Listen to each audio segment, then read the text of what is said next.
Hello, I'm here to explain the residency match, which is the process by which medical students find out what kind of doctor they get to be. I've been seeing some very confused comments about why don't they get to choose, and in general, as an applicant, you do get some say, but nothing is guaranteed. The match really is a numbers game and designed to solve a supply and demand mismatch problem. Now, I personally don't know all the factors that go into deciding how many spots there are for any given discipline, but generally, the fewer the amount of spots, the more competitive a specialty is going to be, alongside other factors like pay, autonomy, lifestyle. The match process starts near the end of medical school. As an applicant, you're going to choose to apply to different programs, which encompasses a specific location as well as a specialty. Following an interview process, applicants are going to rank programs from most to least preferred, and programs are going to do the same, ranking applicants, and then an algorithm tries to match everybody to their preferred choices.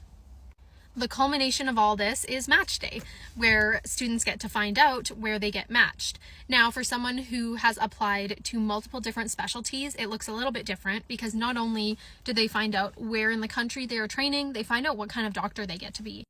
To answer the question, what happens if you don't get your top choice?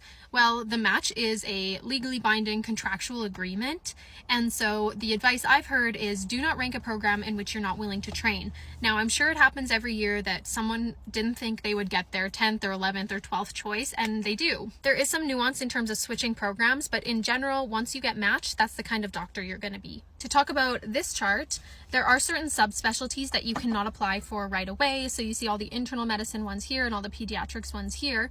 So for example, if you want to be a rheumatologist, you first have to match to an internal medicine program where you'll do 3 years of training. And then there's a second match process where you can apply to become a rheumatologist and you'd complete 2 years of training in that discipline. The length of time of a residency is going to depend on an applicant's end goal.